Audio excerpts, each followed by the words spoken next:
જો સેમ 3ના કોર્સની વાત કરીએ તો પહેલી યુનિટ છે vector space, linear dependent independent vector and basis of vector. એટલે આ 14 માર્કનું ચેપ્ટર છે. એટલે યુનિટ 2 એ પણ એક પાર્ટ ઓફ વેક્ટર સ્પેસ જ છે. એટલે વેક્ટર સ્પેસનો પોર્શન 14+14 એટલે 28 માર્કમાં કવર થાય છે.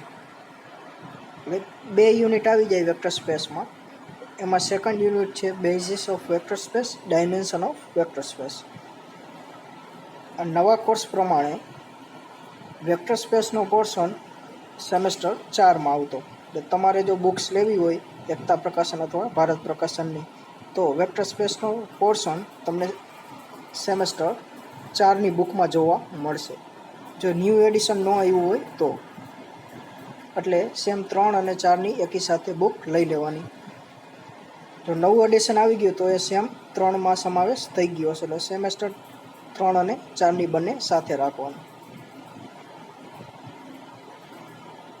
કેમ કે જૂના કોર્સ પ્રમાણે વેક્ટર સ્પેસનો પોર્શન સેમેસ્ટર 4માં હતો, એ નવા કોર્સ પ્રમાણે જૂન 2020થી એ લાગુ પડ્યો. નવા કોર્સ પ્રમાણે સેમેસ્ટર 3માં આવી ગયો.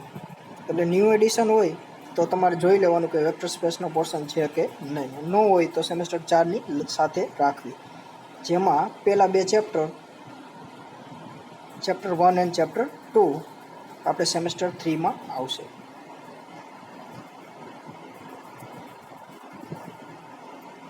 એન્ડ રેફરન્સ બુકની વાત કરીએ તો રેફરન્સ બુકમાં તમે આ PDF ડાઉનલોડ કરી શકો છો. First one, introduction to linear algebra by Krishnamurthy.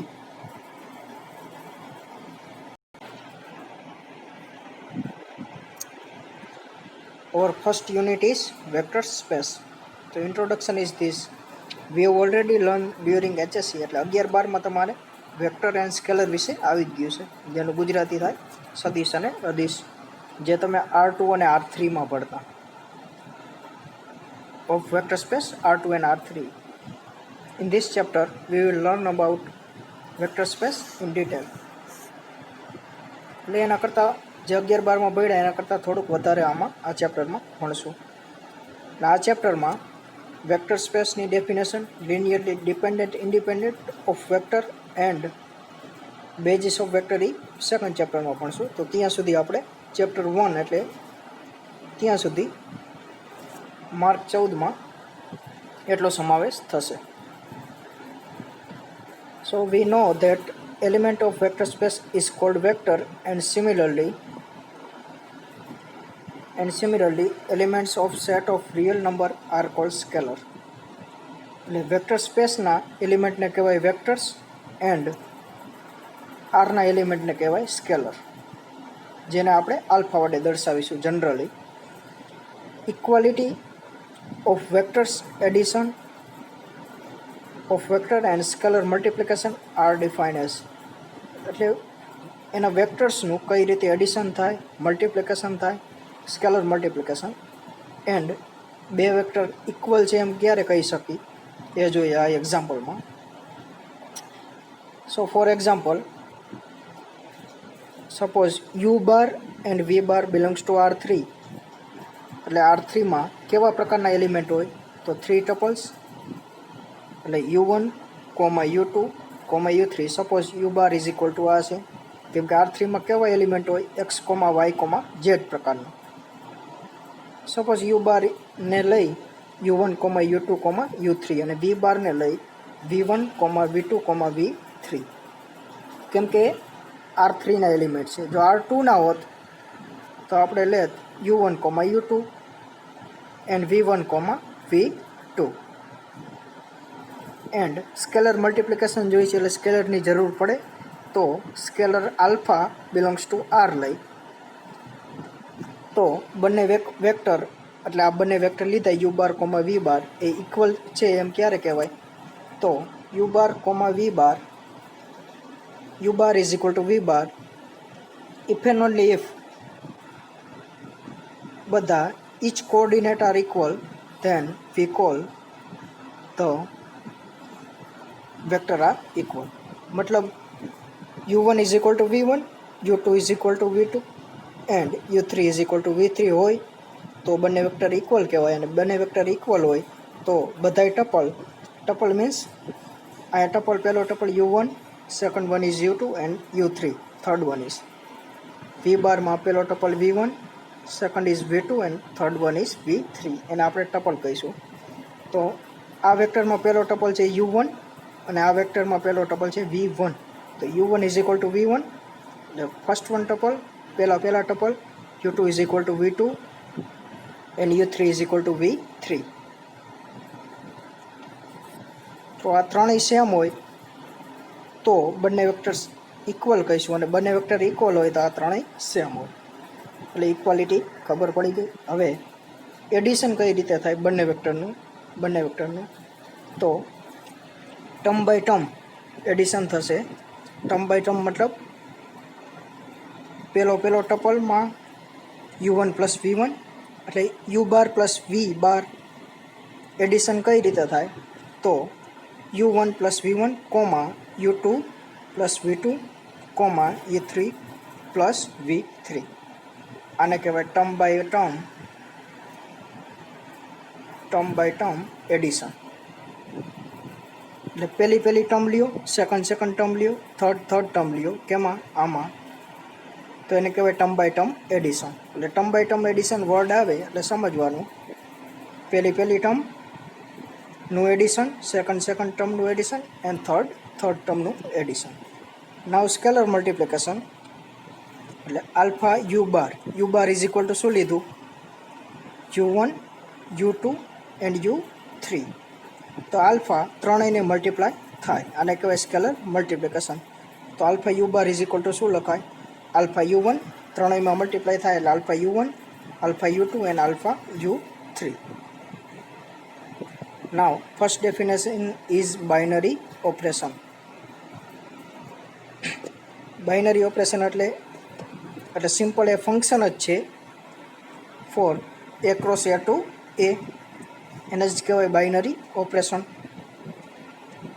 So for a is non-empty set, a function f from a cross a to a is called binary operation on a set a. એટલે a પરનું binary operation આને કહેવાય. a cross a બરાબર, એનો મતલબ શું થાય, a બરાબર ધારો કે r લઈ લ્યો, તો r ક્રોસ r શું થાય, r2, એ રીતે. એટલે a ક્રોસ એનો મતલબ એ જ છે, r2.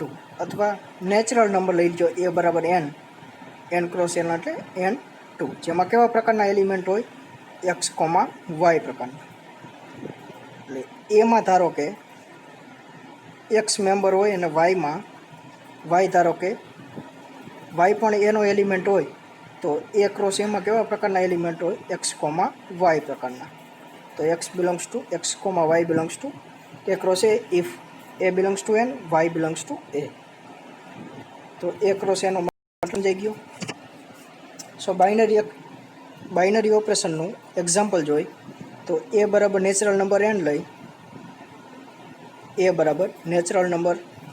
લઈ, set of all natural number, એમાં કોઈ પણ બે એલિમેન્ટ લઈએ, એટલે બધા એલિમેન્ટ માટે for each element of a and b belongs to n.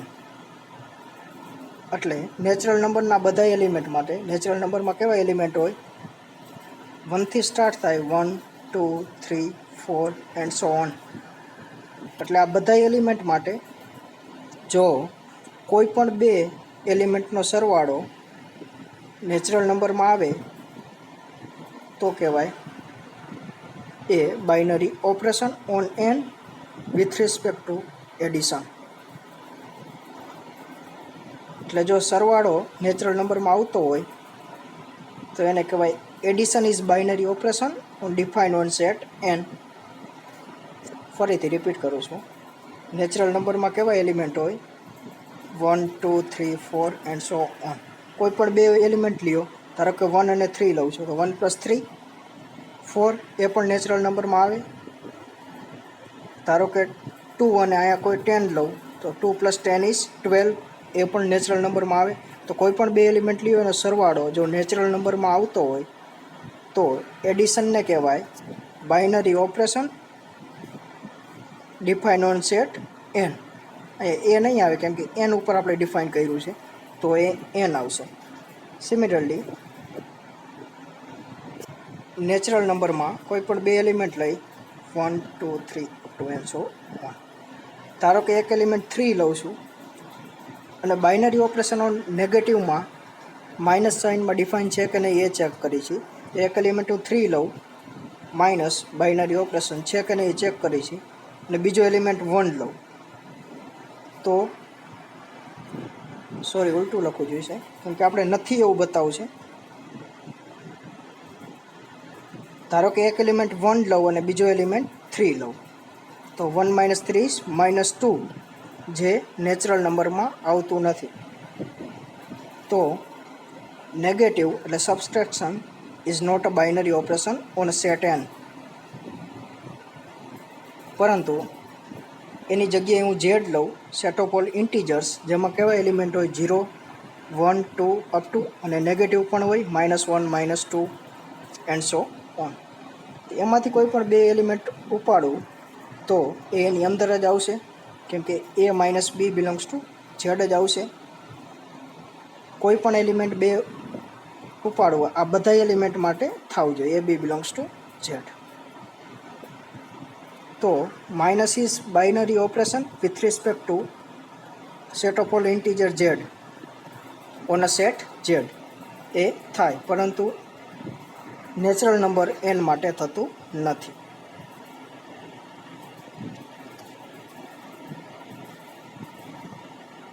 તો in short binary operation satisfy closure property. Closure property means કોઈ પણ એના અંદરના જ બે જ એલિમેન્ટનું સમ અંદર આવતો હોય તો ક્લોઝર અંડર એડિશન એમ કહેવાય. કોઈ પણ બે સેટના એલિમેન્ટનો સમ અંદર આવતો હોય તો ક્લોઝર અંડર એડિશન કહેવાય અને બાદબાકી આવતી હોય ક્લોઝર અંડર સબસ્ટ્રેક્શન કહેવાય. મલ્ટિપ્લિકેશન આવતું હોય તો ક્લોઝર અંડર મલ્ટિપ્લિકેશન કહેવાય અને ભાગાકાર આવતો હોય ક્લોઝર અંડર ડિવિઝન કહેવાય. સો અહીંયા સુધી રાખી પહેલી ડેફિનેશન જોઈ બાઇનરી ઓપરેશન જેમાં એક્ઝામ્પલ જોયા કે addition is binary operation on natural number but subtraction is not a binary operation on natural number, but addition is binary operation on set of all integers and subtraction is also binary operation on set of all integers. આટલું જોયું અને કઈ રીતે addition થાય, equality ક્યારે કહી શકો વેક્ટરની, એડિશન કઈ રીતે થાય, સ્કેલર મલ્ટિપ્લિકેશનનું મલ્ટિપ્લિકેશન કઈ રીતે થાય એ જોયું. તો અહીંયા સુધી રાખી નેક્સ્ટ લેક્ચરમાં આપણે વેક્ટર સ્પેસની ડેફિનેશન જોઈશું.